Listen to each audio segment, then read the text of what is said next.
আরে আরে ভিডিওটা দেখা শুরু করেই আবার চলে যাচ্ছেন যে? দেখা যখন শুরু করলেন শেষ পর্যন্ত একটু দেখুন না, আশা করছি খুব ভালো লাগবে আর ভীষণ কাজের, কিন্তু বেশ উপকারেও আসবে, তাই শেষ পর্যন্ত অবশ্যই দেখতে থাকুন। ভাবছেন তো হয়েছে তো ফ্রাইড রাইস, আর ফ্রাইড রাইসের রেসিপি তো অনেক দেখেছেন, তাহলে এটা শেষ পর্যন্ত দেখার কি আছে?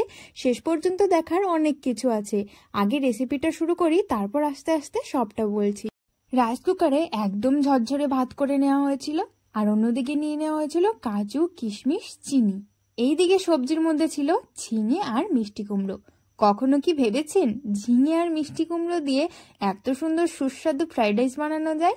সেই জন্যই তো আপনাদের সঙ্গে রেসিপিটা নিয়ে হাজির হয়েছি। আমি খেয়েছি আর এত সুস্বাদু হয়েছিল, না শেয়ার করে পারলামই না। বাজারে গেলে সবসময় কিন্তু বিনস, গাজর, ক্যাপসিকাম পাওয়া যায় না। এই গরমের সিজনে তো আমাদের এইদিকেও পাওয়া যায় না। এরকম অনেক জায়গায় আছে যেখানে সবসময় পাওয়া যায় না। তাই বলে ফ্রাইড রাইস খেতে ইচ্ছে করলে কি খাবো না?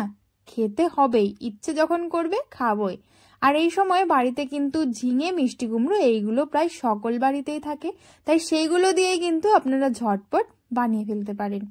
প্রথমে কড়াইয়ে তেল গরম করে ফোড়নে তেজপাতা, এলাচ, লবঙ্গ, দারচিনি দিয়ে কেটে রাখা ঝিঙেটাকে দিয়ে হালকা নাড়াচাড়া করে তারপর মিষ্টি কুমড়োটাকে দিয়ে স্বাদ মতো লবণ দিয়ে ভালোভাবে নাড়াচাড়া করে নিতে হবে। এরপর সামান্য পরিমাণে চিনি দিয়ে দেবেন, তাহলে কিন্তু সবজি ভাজার সময় রংটা একটু লালচে হবে, বেশ ভালো লাগে। এরপর কাজু বাদাম, কিশমিশটাকে দিয়ে হালকা ভেজে নিয়ে আগে থেকে রাইস কুকারে ভাতটা কড়াই ছিল সেই ভাতটাকে দিয়ে দেওয়া হলো। ভাতটা দিয়ে সমস্ত কিছুকে এরপর ভালোভাবে মিশিয়ে নিতে হবে। তারপর দিয়ে দিতে হবে সামান্য পরিমাণে লবণ আর পরিমাণ মতো চিনি। চিনিটা আপনারা বুঝে দেবেন, যে যেমন পরিমাণে মিষ্টি খেতে পছন্দ করেন সেই পরিমাণ বুঝে চিনিটা দিতে হবে। আপনারা চাইলে আমার চ্যানেলে এর আগে কিন্তু একটা ভিডিও দেওয়া আছে যে কিভাবে আপনারা রাইস কুকারে ফ্রাইড রাইসের জন্য ভাত বানিয়ে নেবেন, চাইলে দেখে নিতে পারেন, আমি ডেসক্রিপশনে লিঙ্ক দিয়ে দেবো। বেশ ভালোভাবে সবকিছুকে মিশিয়ে নিলে কিন্তু তৈরি হয়ে গেল ঝরঝরে ফ্রাইড রাইস।